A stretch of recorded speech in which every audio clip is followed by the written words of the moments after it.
I have you loud and clear. Hello. Welcome. Science. And that is to say, physics, Medicine. nature, or Space. Time. The brain. Life. The universe. Hello. This week we're getting revved up about cars and asking what needs to change for future car travel to be sustainable. And in the news, as Hitachi pulls the plug on a UK nuclear deal, could the answer to the country's energy crisis lie in compressed air? Also, is Blue Monday science fact or science fiction? I'm Katie Haylor. I'm Chris Smith, and this is The Naked Scientist. The Naked Scientist podcast is powered by ukfast.co.uk.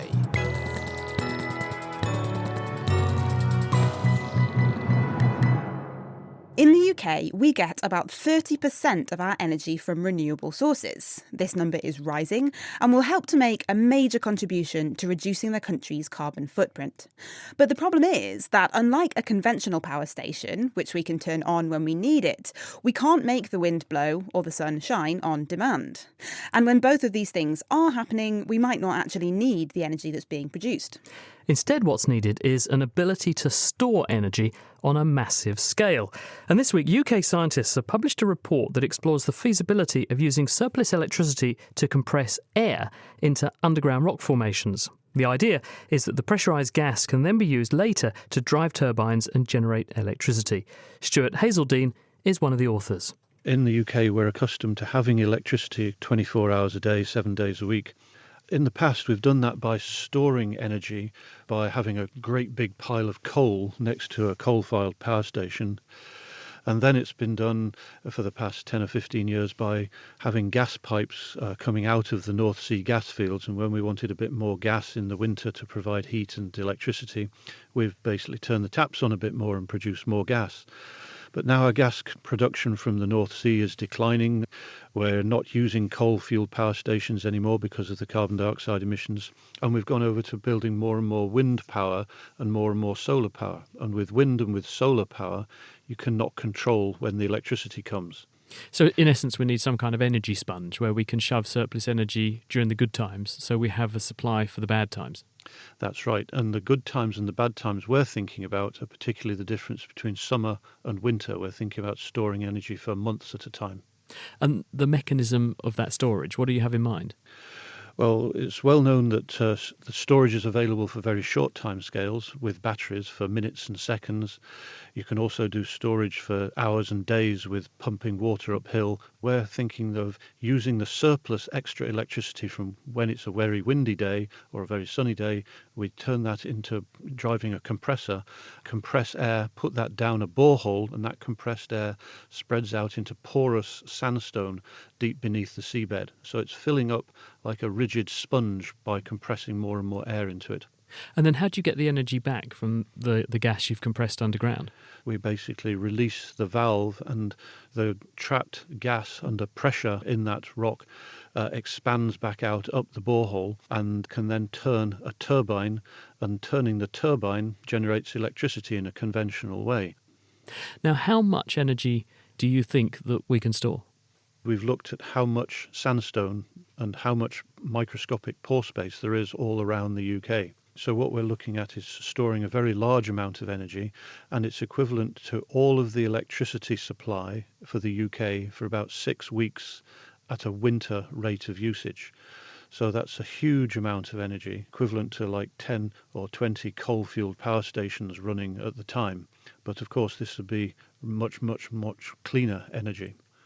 In terms of practical application, though, yes, you could store all that gas, but what about all the infrastructure needed in order to liberate that energy and get it back into a useful form, electricity that can then be brought ashore? Wouldn't that take enormous amounts of infrastructure to do that? Well, you're right in that there'll be compressors needed offshore. We think, though, the smartest place to use this is around the large existing wind farms and the future wind farms which are being built offshore of the UK. So if we develop the storage underneath these wind farms, we minimise the transport distance for the compressed air. It just goes straight down the boreholes, which we can reuse existing boreholes in many cases, but we've also priced in the cost of drilling new boreholes. And so we put the air down there, we bring the air back up, generate the electricity, and we use the existing wires from the wind farm to bring the electricity into the national grid. Are there any geological consequences to doing this? Because people will worry, because we've seen connections between people doing deep injections for fracking, for example, and subsequent seismic outcomes. Could the same thing happen under the North Sea? I think that's a good question, and that's one of the reasons for going offshore, in that there's if we create small tremors with this activity, then people will not be very worried about those because nobody's living on top. There's no damage to property, but importantly, no damage to the site either. We know offshore there are small earth tremors all the time, and we know what amounts of rock stress triggers that. So we know how much pressure we can put in till the rock starts to move, and how much pressure we can take out until the rock starts to move. The mechanics of the rock's known quite well, so we can control that. And obviously, the world is bigger than just the UK. Could other people also exploit this? Well, one of the great things about this is that the principles of what we're outlining here around the UK could be transferred and applied anywhere. That there are thick sandstones has the opportunity to do this. So it's a very, very portable type of approach. It's fascinating, isn't it? The downside, of course, is the cost. And so when I asked Stuart about that, he told me actually, Katie, that it's going to be about 4 times the price of what we currently pay per unit of electricity. But obviously what isn't paying the price is the planet. So we have to decide what the balance of the equation is in terms of emissions and safeguarding the future versus actually clean energy. Very interesting one to watch, definitely. The study we were discussing has been published in the journal Nature Energy this week. Now, holidaymakers at Gatwick Airport won't be forgetting the hundreds of flights cancelled recently as a result of drones flying in the area. 140,000 passengers were affected, and the airline EasyJet said last week that it cost them about £10 million. So why are drones such a headache for air travel, and what can we do to prevent a repeat? Tech expert and angel investor Peter Cowley is here to tell us. First up, Peter, what is a drone and how do they actually fly? A drone, as we've seen many times on television nowadays, is basically a flying robot, and it can weigh just a few grams. It can weigh several tons, depending on its use. It's used for things like aerial photography, surveillance, etc. But it flies in the same way as a helicopter. So basically, it's usually almost always battery powered. It's got multiple rotors, both for direction, stability, and redundancy. And then it's connected via a radio link to the ground, and it's almost always controlled by a human being. OK, so why are they a problem for airports then? I think the main reason is danger of a collision. Now, that could be something really important like the airspeed indicator, but I think the main problem seems to be the engines. You might remember 10 years ago there was an aircraft crashed on the Hudson River in New York, which was made into a movie, and that was because it hit a flock of Canada geese.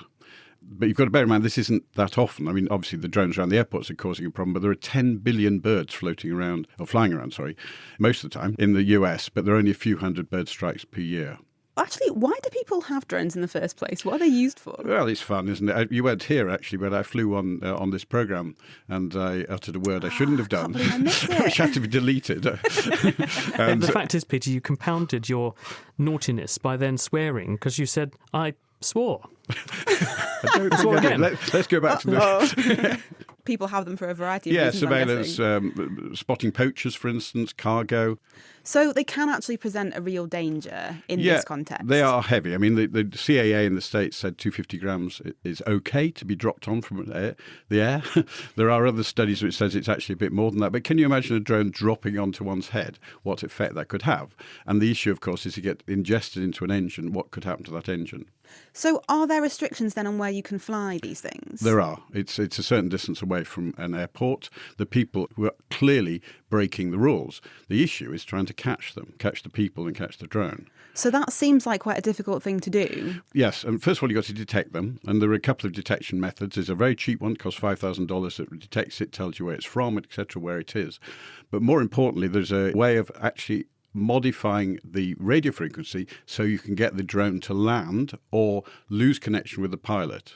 So there are various ways of doing it. Eagles have been trained to catch them. Can you imagine that? An eagle coming in and doing that. Wow. There is other drones that drop nets onto them, which of course then stops and drops on the ground. People are talking about shooting them, but apparently that's similar to shooting down an aircraft and is totally illegal in the States. And of course, if you shot at something and the bullet went in the air, it misses it, may hit somebody else.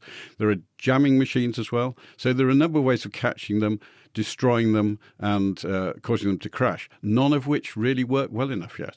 Okay, so what needs to happen then? Refined technological Exactly, solutions? yeah. Well, obviously some cases where people are caught and then prosecuted, some technology that's better. Probably jamming, but that could cause jamming of other things as well in the area, which might affect the aircraft.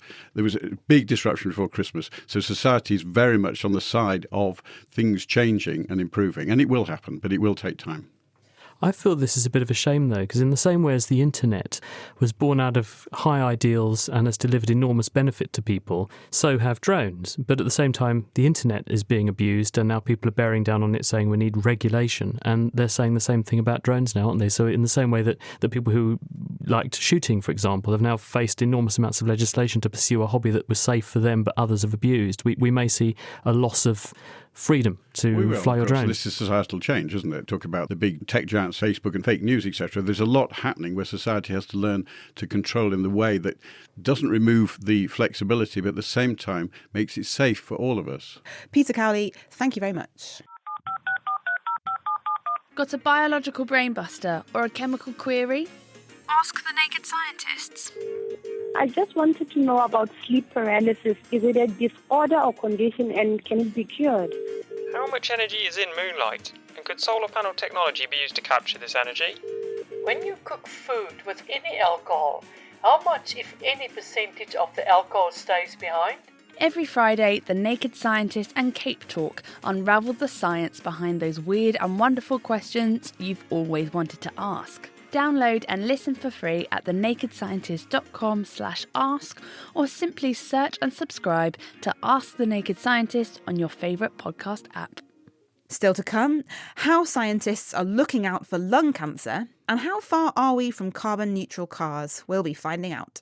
Now, have you been feeling a little bit lower than usual in the last week or so? And could it be related to that phenomenon that's dubbed Blue Monday? Or is that just a myth conception? Georgia Mills. You may have seen a recent flurry of activity about Blue Monday, which is apparently the most depressing day of the year. According to the many websites and outlets that cover the dismal day, a mixture of things contributes to our low moods. Lack of sunshine and warmth, post-Christmas blues and lack of funds, and of course, Monday being the first day of the working week. Although this all stands to reason, it's a load of bunk. Blue Monday was made up by Sky Travel to sell winter holidays. In 2005, they put out a press release with an equation for sadness under the name of a psychologist, Cliff Arnold. The equation, pay attention, was weather plus debt minus monthly salary times time since Christmas and since failing your New Year's resolution. Got it? All that divided by low motivation times the feeling of the need to take action. If this seems a little incoherent to you, i.e. what number would weather be, you're in good company. The psychologist himself has since refuted it as total pseudoscience. Fast forward 14 years later, and companies everywhere are trying to leap on the Blue Monday bandwagon and persuade people to part with their cash to cheer themselves up, willfully ignoring the fact that lack of funds is one of the reasons people are meant to be depressed in the first place. To some, the very idea of Blue Monday is offensive. Depression is a serious and long-term condition, not something that hits you on one day a year because you failed your New Year's resolutions, or one that can be cured by going to the Maldives. It's also been criticised as a self-fulfilling prophecy. Tell people they'll be sad on a specific day, and they will be. Depression does strike some people much worse over winter. This is partly due to something called seasonal affective disorder, aka winter depression. The causes of this aren't totally understood, but thought to be down to a lack of sunlight in the winter months, which means a part of your brain called the hypothalamus stops working so well. This can lead to levels of important hormones like melatonin, which helps with energy, and serotonin, which can boost happiness, get lower, leading to lethargy and low mood. The good news is that lightbox treatments can be a very effective therapy, as can changing your lifestyle to be outside during those few precious hours of sunlight. But in general, conflating temporary weather gripes and post-Christmas fun gaps with genuine depression isn't particularly helpful. However, while Blue Monday sprang up as a cynical cash grab, charities are now using it as a day to reach out to people who are struggling and provide support and information, as well as raising awareness of mental illness. So that's something to be happy about. Indeed it is. Georgia Mills there. And meanwhile, if there is some suspicious sounding science that you've come across, you can let us know to chris@thenakedscientist.com. You can also tweet @nakedscientist, and we'll gladly take a look for you. To lung cancer now, which is one of the world's most common malignancies. Regrettably, most of the patients that doctors see tend to present late and with relatively advanced disease. So we actually know very little about how this disease begins, and therefore what signs to look out for or how to stop it. On the other hand, if we can catch it early, there's every chance we can prevent it. And with this in mind, what Sam Janes has managed to do at University College London is to follow a group of patients with changes in their airways that could be considered precursors to cancer. Now, some of these patients did later develop tumours, but others didn't. And by looking back at biopsies taken right at the start of the study and comparing the DNA and the chemistry of the cells, the team have begun to uncover the molecular fingerprints that signal when a cancer might be starting. As many people will know, lung cancer's a pretty fearsome disease. It's the biggest cancer killer of men and women in the UK, and sadly 10-year survival for people that get lung cancer is only about 5%. My ambition is that we try and detect lung cancer at a much earlier stage when it's potentially curable. And secondly, understand much more about the biology of lung cancer at the earliest stages. We think if we know more about that, then we'll be able to perhaps design ways of understanding whether people need urgent treatments. And indeed, perhaps we can even develop treatments in the future which stop lung cancer forming at all. When you say whether or not people need treatment, under what circumstances might someone not need treatment? Yeah, so this is quite interesting. So one of the types of lung cancer develops in the airways, and that's called a squamous cell carcinoma. Squamous cell carcinoma appears to develop from what we call a precancerous lesion. What that means is that when we look at the lining of the lung, the cells look abnormal, but in fact they're still behaving in a fairly normal manner. Some do progress to form invasive cancer, whereas some actually regress or disappear over time. And we think if we understand the difference between these lesions, then we can start to understand how we can stop cancer forming. And equally, presumably, there will be people whom you could diagnose with these precancerous lesions that are never going to turn into a cancer, and therefore they don't actually need aggressive treatment. They may just be safely left and watched. That's exactly right. So around half of these lesions will actually never progress and in many cases just disappear. So if we were to give people treatment such as surgery or something like that for these lesions, then that's really what we call an over-treatment. Whilst the other half, they do progress to invasive cancer. So if we knew which ones they were, then we can treat the cancer or even these precancerous lesions really early. So how can you sort this out? This is a sort of wheat and chaff sorting exercise. How can you do that? Yeah, so we've spent 10 years or more now mapping out what are really previously uncharted waters of the biology of these cells that we term precancerous. And what we've looked at is the genetic code. We've also looked at how much the genes are actually expressed. And then finally, the methylation on the DNA. So these are little proteins on DNA which basically switch on or off whether the DNA is being read and the proteins are being produced.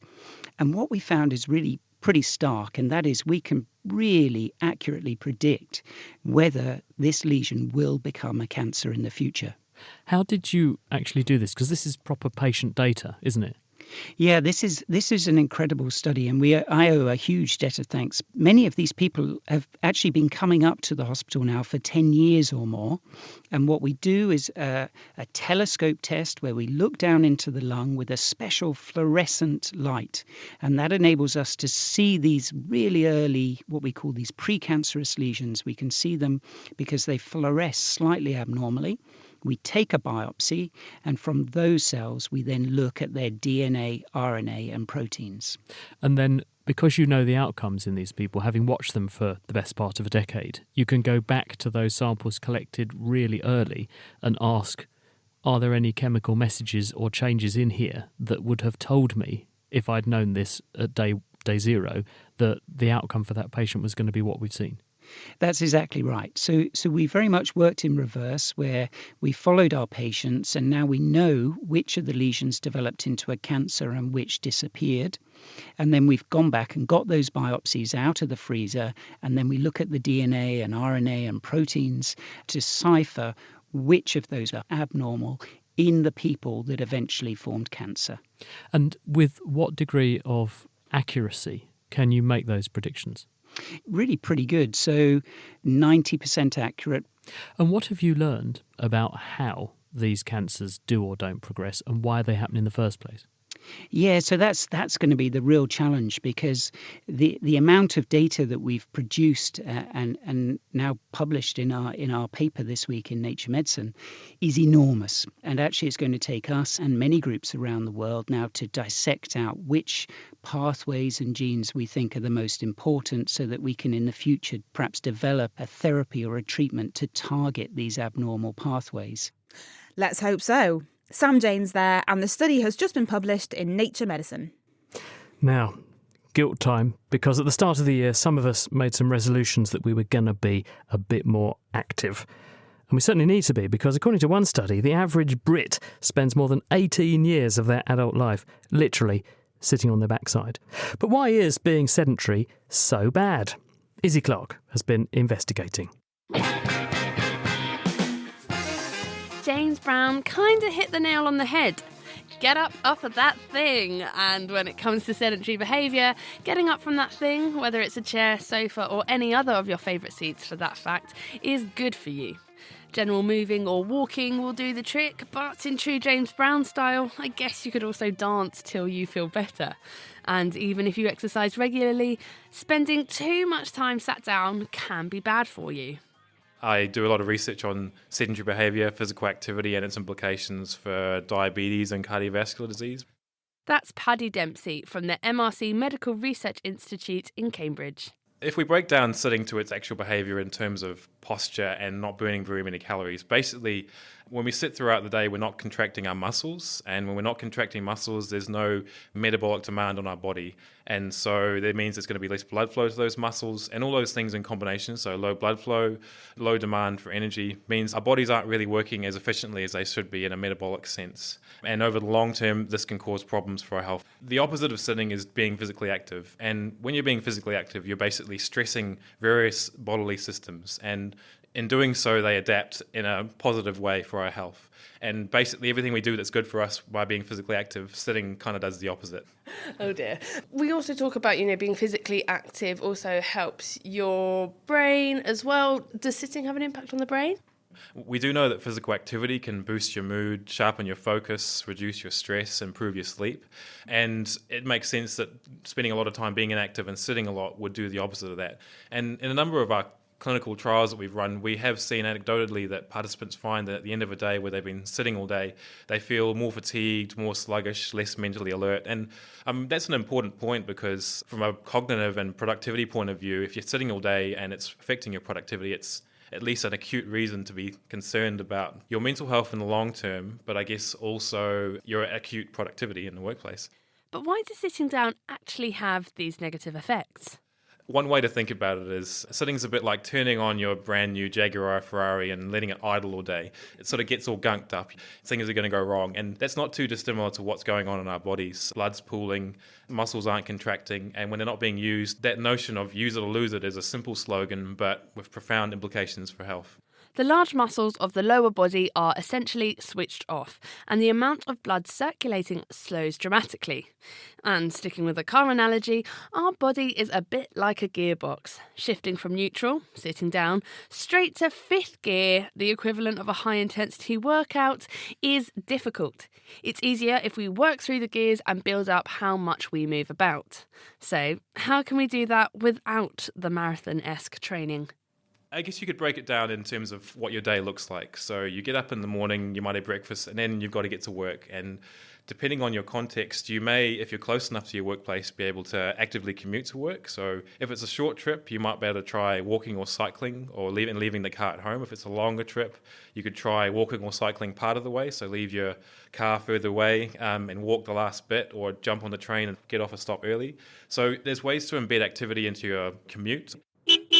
As someone who drives an hour to and from work, Paddy suggested I could simply park my car further away from the office so I get a bit of a walk at the beginning and end of each day. He even had a few tips of how to be more active in the office. One of the most obvious ones is something like a sit-stand desk. The basic thing there is it gives you the option to stand and sit throughout the day. A few other tips, I suppose, that people find useful are if you drink lots of water, you need to go to the toilet more. So we often think, stay hydrated, I'll get a water bottle, which means now I don't need to leave my desk all day. But going and getting a glass of water is a good trick to keep refilling. Plus, those return trips to the bathroom actually count as being active. You could even travel to the toilets furthest away if you're feeling really daring. Another really good one in the workplace can be standing or walking meetings, so active meetings. One of the good things about them is they actually tend to be shorter. But at the end of the day, it's finding opportunities throughout the day where you can be active. But this all assumes you're in a position to leave your desk or are physically able to walk. There's actually some work out there that shows that fidgeting is beneficial because, again, you're contracting muscles more regularly than if you're just sitting there static. There are a lot of chair exercises you can do with your upper body. A study was actually recently done with that particular point in mind where participants who were unable to actually stand up because they were amputees, and they did upper body grinding. Instead of using your legs for a cycle, using your arms for a cycle. And they found that that was equally as beneficial as doing lower body movements. So there's all sorts of ways. And I think if there are particular functional limitations, a really good idea is to chat to a physio because they'll have all sorts of ideas to work around a certain injury or a certain limitation. And there's always a way. So there's no excuses. Looks like James Brown was right. I'm going to have to go for a run after the show. I feel a bit guilty swimming. sitting down. I went swimming yesterday. I did 40 lengths. Took me a while, but I did it. Okay, very impressive. I ate cake, so I probably need to do some more exercise. Anyway, Izzy Clark speaking with Paddy Dempsey there. And if you'd like to follow up on any of the stories we've been covering, the transcripts of the interviews and references are on our website, thenakedscientists.com. The Naked Scientists podcast is produced in association with Spitfire, cost-effective voice, internet and IP engineering services for UK businesses. Find out how Spitfire can empower your company at spitfire.co.uk. In the next half an hour, we're taking a drive into the future of car travel, including asking what needs to change to keep cars on the roads in the years ahead. And first up, emissions. If you've got a car, the chances are it runs on a fossil fuel like petrol or diesel. And worldwide, cars are a leading source of greenhouse gas emissions. So how far are we from a carbon neutral car? And are greener alternatives practical and affordable? Richard Black directs the Energy and Climate Intelligence Unit, a London-based think tank. So, Richard, how much do cars currently impact the environment? Yeah, you've got two separate issues really with cars. One is air pollution and the other is climate change. So on the air pollution side in the UK, it's estimated that air pollution causes about 40,000 premature deaths each year. But really that's only part of the impact because there were studies coming out last year, for example, that showing the particulates, part of the air pollution can actually go across the placenta from a pregnant woman to the baby, for example. There are also studies showing impacts on dementia. So there's a health impact apart from those premature deaths caused. So that's air pollution. That's nitrogen dioxide and particulate matter, tiny particles of soot, essentially. On the climate change side, transport is responsible for just over a quarter of the UK's greenhouse gas emissions. It's actually the biggest sector now, and it's the only sector where emissions are not falling. So there's a big issue there. So what are the alternatives then? If you want a car and you don't want a petrol or a diesel? And you don't want a bicycle, which is my favourite means of transport, and making up for all those cakes that we've all been eating over the last few weeks. If you'd asked this question 10 years ago, there were really three separate technologies in the running. You had biofuels, electric and hydrogen. And I think there's no doubt that electrics are winning. That's where manufacturers are putting their resources, most manufacturers anyway. There are now something like 3 million electric cars on the road worldwide. In the UK, less than 1% of the overall car fleet is electric or hydrogen, but that's increasing. So last year, about 1 in 30 cars bought in the UK was a plug-in model. So it's either pure electric or a plug-in hybrid. Are they affordable? How much does it cost? Yeah, so last year, moneysupermarket.com did a little study on this, and they compared the lifetime cost, so that's buying plus running, of an electric, a petrol, and a diesel. And they consider, on that basis, electric cars are already cost competitive because, yes, it costs more to buy, but actually your running costs are lower because your fuel costs are lower and your maintenance costs are much lower. Deloitte's had a survey out just last week suggesting that even on purchase price alone, we can expect them to be cost competitive within 2 or 3 years. Okay, so ballpark figure, if you to buy an electric car now, how much are you shelling out? It entirely depends what model you want to buy. I mean, you've got your Teslas, which are, many tens of thousands of pounds as you want to. But it's equally worth pointing out that What Car's Car of the Year award last week went to a very economy model. It's the Kia e-Niro, which is a small car. One of the other issues that they addressed in their award is the range. The idea is that the electric cars don't go on forever. They reckon that the Kia e-Niro range is more than 250 miles. So are electric cars actually greener? Can we decide where we get the electricity from to put in the car? So there have been a number of studies on this, and really you've got to take it from cradle to grave, from manufacturer through running to disposal. There was a study on this that came out last year, for example, from the European Climate Foundation, which looked in different European countries and asked the question now, is it greener than a petrol or diesel model? And the answer in every case was yes. Now, it depends where you are. So in France, for example, virtually all of the electricity is low carbon. It's nuclear or renewable. So if you drive a car in France and you drive the same car in the UK, it's going to be greener in France than in the UK. But in the UK, we're already getting more than half of our electricity from zero carbon sources, renewables and nuclear put together. So the situation is that all the studies show that it's going to get better because as electricity gets greener, obviously the greenness of your driving, and also manufacturers are starting to get greener with things. So more and more steel, for example, is being recycled. So you're reducing emissions from that, for example. So are there any hurdles then to get zero emissions cars on the roads? Well, I mean, I think one of them is just what are people used to? You know, if you've always bought a petrol car, that's probably what you're going to do. Range is still an issue if you're in rural areas or if you're in an area that doesn't have very many charging stations. So up and down the UK, there are something like 200,000 electric cars on the road now, but only about a tenth as many charging stations. So depending on where you are, I mean, you'll have one at home as well, but, you know, depending on what your habits are. So that's an issue. And I think there's no massive supply side constraints. There obviously will be a finite supply of some of the materials like lithium that are used in batteries. But then again, the mining industry always explores more when demand increases. So, and also there are alternative ways of making batteries that are coming on. So you can't see immediate constraints from that point of view. Just going back to the point you're making about range, there is this concept of range anxiety there here. is. People being really worried, how am I actually going to be able to get to the next junction on the motorway? Yeah, that's right. But the range is increasing all the time. And of course, you know, I've been in a car and I've run out of petrol. So it's not something that's unique to electric cars. What about safety? Because electric cars can be super quiet, which is lovely on the one hand, but can it be a bit of a safety issue? Yeah, I had a personal one with this about a month or 6 weeks ago when I just sort of didn't look, stepped out into the lane just in the bus station near where I live and nearly got taken out by an electric taxi. I just hadn't looked. So in one sense, it's my own fault, right? But no, there is an issue here. This has been something that's flagged up in the US as well. Experts estimate that you are statistically more likely, particularly if you're sight impaired or something like this, to have the risk of collision from an electric vehicle.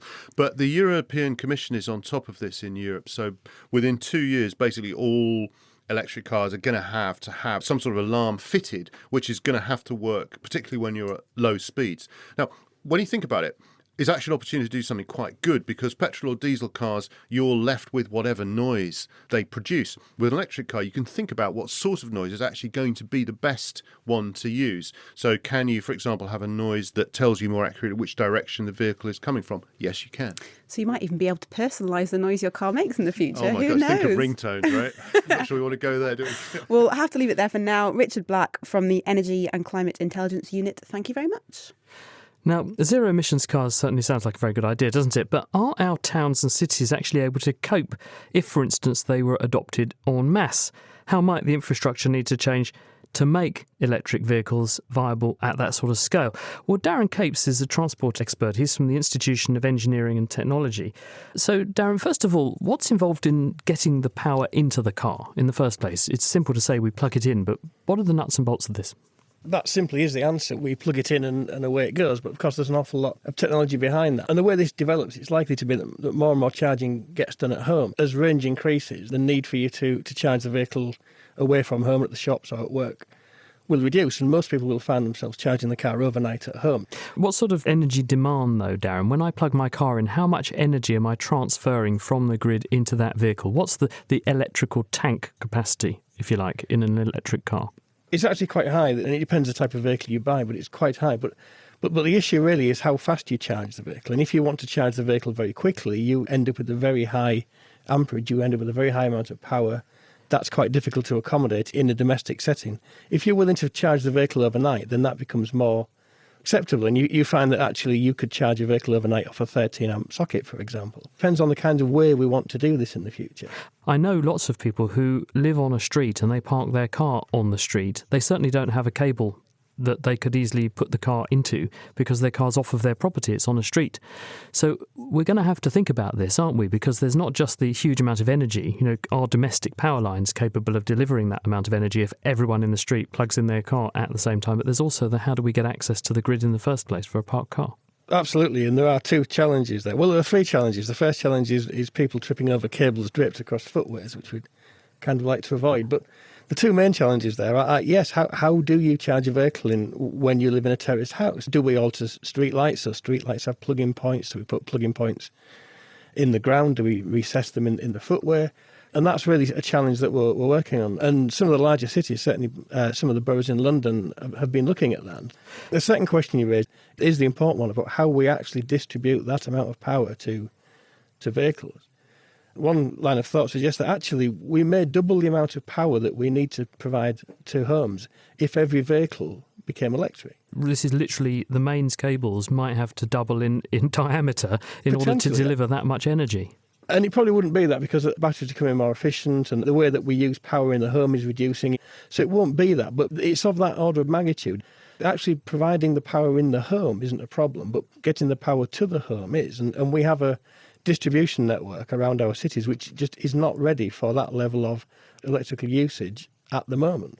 People are talking, though, about maybe re-deriving and rebuilding our entire energy grid anyway with what they dub a smart grid in mind, whereby we were talking earlier in the programme about trying to store electricity because renewables like wind, like solar, produce a surf feet of power at one time, but that doesn't necessarily line up with when we need the energy, so we need a way to store it. People are saying car batteries are extremely good at storing large amounts of energy and then releasing large amounts of energy very quickly. Therefore, maybe we see a future coming where people share their car battery storage capacity with the national grid. So when you plug your car in, you agree your car could be borrowed for a bit in energy terms to top up the grid. That will definitely need us to have better supplies to homes, won't it? Absolutely. As we move towards electric vehicles will not only become electric, but they'll become a lot more intelligent and they will have a lot more monitoring technology. They will have a lot more communication technology on them. So the ability of us individually to know how our vehicles are charging and how we're using them, and the ability for the city to know collectively what the vehicles in the city are doing and how much power they're using and when it's available, means that there will be a lot more opportunity to do that, to work out strategies for sharing power and keeping vehicles plugged in so that we charge them at quiet times and then lend the power back to the grid at busy times. These are all opportunities, and this is something that's really been looked at now, how an intelligent vehicle can act as an intelligent power source as well as just being charged from the grid. I think the statistic I saw was that the car is on average the second most expensive asset the average family buys after the house. And it's the one that they get the least use out of because it spends more than 90% of its time just parked doing absolutely nothing. So that would be one way to make your investment go a bit further, wouldn't it? But what about the roads we drive these cars on and the cities we drive them around? Because at the moment the infrastructure is all rigged up with the petrol engine in mind. Have people actually gone away and started to look at the feasibility of wide-scale mass adoption of these sorts of vehicles? Certainly. Again, there's some really interesting questions. I think one thing to say is that truly autonomous vehicle without any steering wheel at all is probably a long way in the future. And actually what we're looking at now is increasing levels of autonomy. And that has benefits, of course, because as we're already starting to see with things like adaptive braking and adaptive cruise control, we can build better safety systems into the vehicles by taking some of the responsibility off the driver, and autonomy can help us with that. We have to think about how vehicles react to road signs and road markings. At the moment, they don't, but people are now looking at systems where vehicles can read road signs and road markings. One argument is actually we won't need any of that. You can just program all the rules into the vehicle and you won't need any road markings or anything like that. But of course, road markings and road signs and junctions and pelican crossings are also of use to cyclists and pedestrians, not just vehicles. So they're likely to be with us for an awfully long time. And until we get to a sort of golden future where vehicles are completely self-aware and completely autonomous, which is a long way away, it's very much going to be about how we accommodate autonomy and how we use the growing levels of autonomy in a city which fundamentally, because of the other users of the city, won't change that much. It's a bit of a shame in some respects. Looks like we're going to be stuck in traffic jams for a little while longer then. Darren, thanks very much, but do stay with us. We'll hear more from Darren Capes later on in the programme.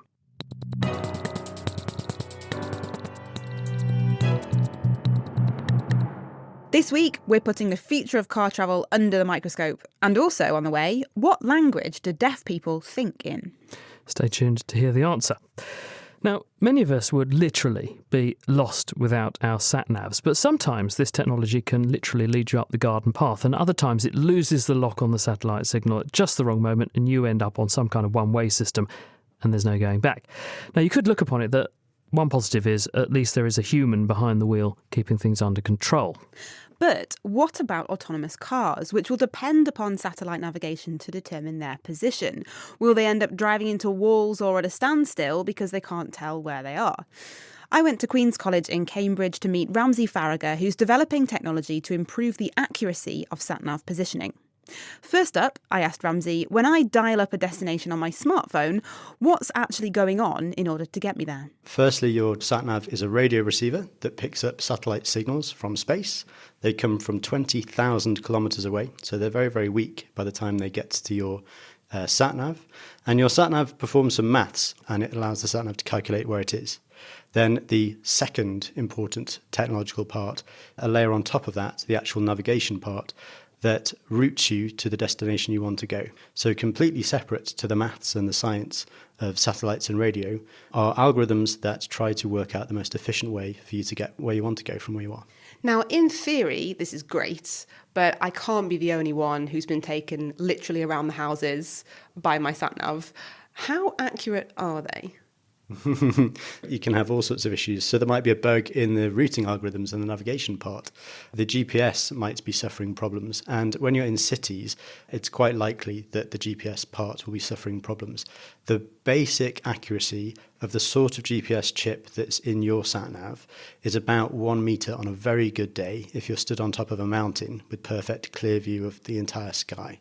There are really clever, really expensive, really complicated ways of processing GPS to get down to like 1 millimetre positioning. But that's not the stuff that's in the cheap receivers in our handsets. The problem with being in a city is that the signals can be blocked by the buildings, and you want as many signals as you can possibly get. And the second more serious problem is that the signals bounce around between the buildings before they get to your device. But all of the maths that goes on inside your receiver assumes that the signals have travelled in a straight line. If the signals have bounced off buildings before your receiver picks them up, they've actually gone further than they would have done otherwise, and the calculated position is wrong.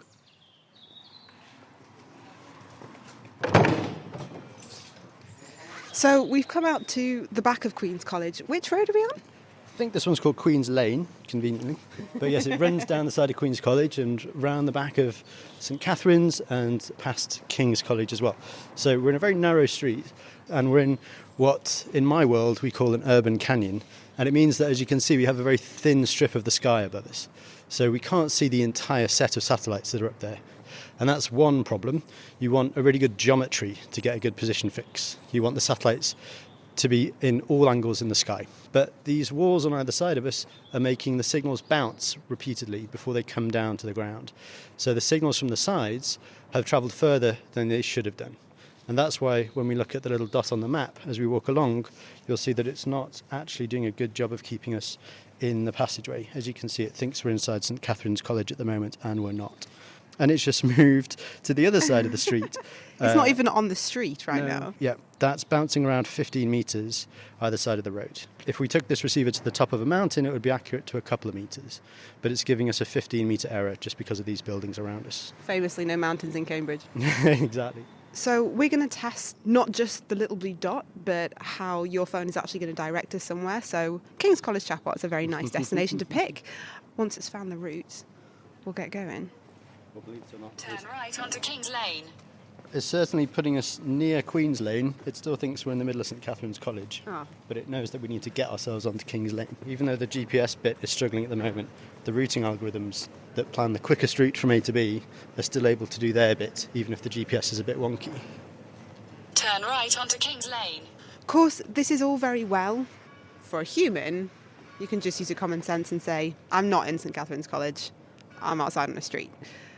If we are to have autonomous vehicles on the road in the mainstream, I'm guessing a robot doesn't really have that kind of common sense. That's right. Right now, today, people building these autonomous systems they can pick a path, right? They can either build robots that don't trust the world and think they're being lied to and maybe go against the rules sometimes or decide to do their own thing.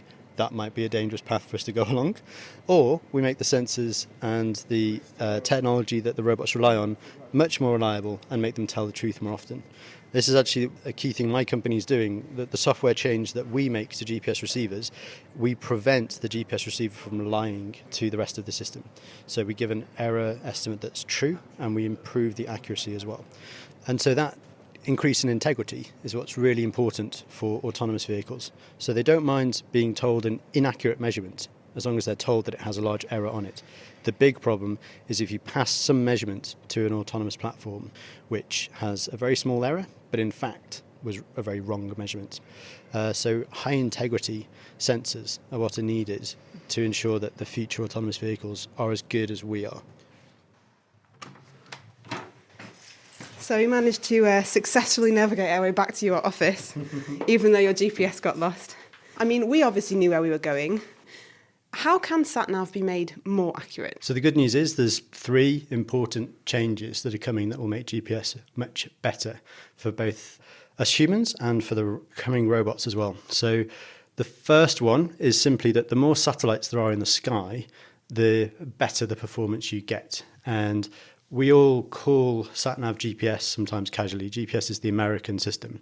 There's a Russian system, a Chinese system, and a European system. And in the future, there might be a British system after Brexit. So there'll be hundreds of satellites in the sky. That will help.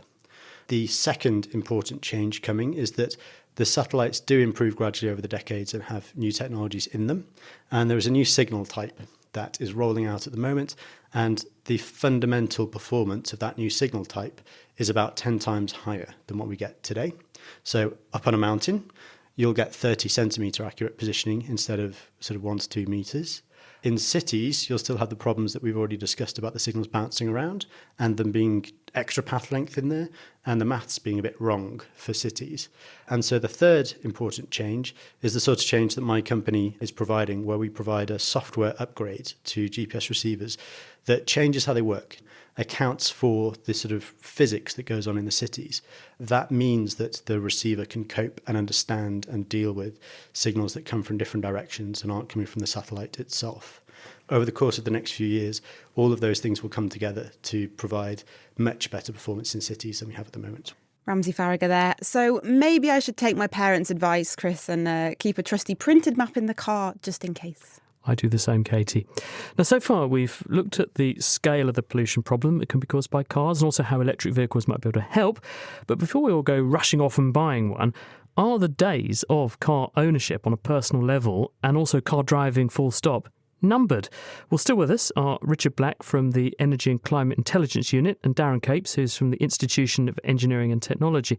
Richard, let's begin with you then. So do you think cars' days are numbered? Do you think that we're actually just not going to own cars pretty soon? I would have thought that cars will be around for a while, but I'm not sure they'll be around in such amounts as they are now, particularly not in cities. I mean, I think there's a generational thing. I mean, I've got two children in their early 20s, only one of them learned to drive, neither of them actually drives, and most of their friends don't want to drive. Someone said to me Why the other would you? day, my daughter's not going to, I'm not going to bother to urge her to get driving lessons because she'll never need to drive. That's I mean, right. They're that chipper about it. I don't have a car. I belong to a car share scheme. I use it once in a blue moon. It's so much easier than owning a car.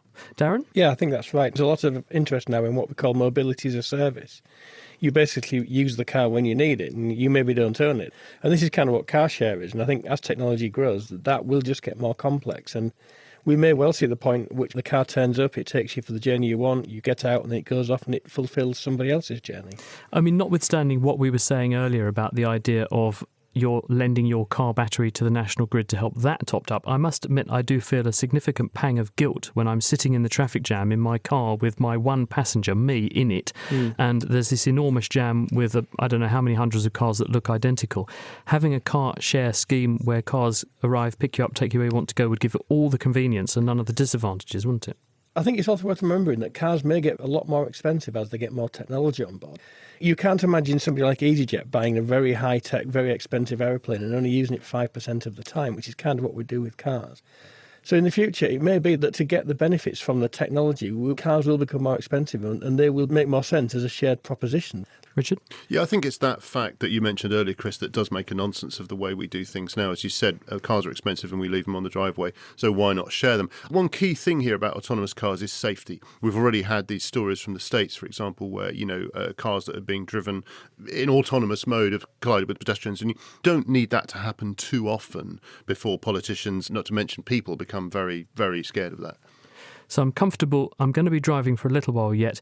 I'm pretty confident, though, that when my current car, which is a diesel car, eventually bites the dust, it'll probably go on forever because it's a diesel car, my next vehicle, I'm going to buy an electric car. So that's music to your ears, I presume there, Richard. We'll have to leave it there. That was Richard Black and Darren Capes. And we've just got time for Question of the Week. Mariana Campos has been giving some thought to Bree's question. If a person is born completely deaf and can't hear anything, which language do they think in? We put this question on our forum, and one of the answers came from Doug, who says he's profoundly deaf and thinks in associations and pictures. He doesn't think, I'm going to get a glass of water. He just tends to visualize the glass of water and associate it with thirst. To elaborate on this, we got in touch with Dr. Mairead McSweeney, who's the director of the Deafness, Cognition and Language Research Centre at University College London. The answer to this question very much depends on the type of communication the deaf person uses in their daily life. Their language choices and preferences can depend on many different factors. For example, whether they were born deaf or became deaf later in life, how much useful information they can hear from either hearing aids or cochlear implants, and whether they were exposed to a sign language early. Sign languages are interesting because they're different in different countries. Deaf people are most likely to think in their dominant, their most used language, which could be a signed or spoken language. But how exactly are the thoughts shaped in their minds? When deaf people think in sign language, they often report having a motoric feeling of themselves signing. This could be thought of as inner sign, in the same way that hearing people often talk about inner speech. Others think in spoken language, either that they may be able to feel the mouth movements of speech, or they can visualise lip patterns, or in some cases, hear the speech. This auditory imagery is most likely to reflect their own auditory experience of speech. Deaf people have also reported switching between imagining themselves communicating and imagining perceiving or watching the communication of others. Some deaf people have even reported that they think in written English, describing visualising subtitles or Star Wars text disappearing off into the distance. Well, that would certainly make everyday tasks more interesting. Deaf people also report thinking in different languages depending on what they're thinking about. A deaf person who uses sign language at home with their family might think of a shopping list in sign language, but if they use speech at work, they might be more likely to report thinking about their work-related tasks in speech. The deaf population is very diverse, and it's these differences in language backgrounds and personal experience that affect which languages they acquire and therefore what language they think in. I can relate to that. Being born in Brazil, when I speak to my parents or reminisce my childhood, I'm thinking in Portuguese. But in my everyday life, I think and even dream in English. Next week, we'll be sniffing out an answer to this question from Richard. Why does a candle start to make more smoke and smell when it's blown out? And we'll look forward to shedding a little light on that soon. If you can help, you can email chris@thenakedscientist.com, find us on Facebook, tweet @NakedScientists, or join in the debate on the forum, thenakedscientist.com/forum. Just a quick note before we go about our donation drive. Don't forget we are fundraising. It's a very important year for us, this one, because in 2020, the project that became The Naked Scientists will be 20. We have some very ambitious and very exciting things we'd like to do. We need your help to do them. If you would kindly help to support the project, we'd be very grateful. You go to nakedscientist.com/donate to do that. And that's it for this week. And do join us at the same time next week when you're going to need your wits about you, because we're going to be delving into the mysterious world that is mind control. The Naked Scientist comes to you from Cambridge University and it's supported by the EPSRC and Rolls-Royce. Thanks for listening. I'm Chris Smith, and until next time, goodbye.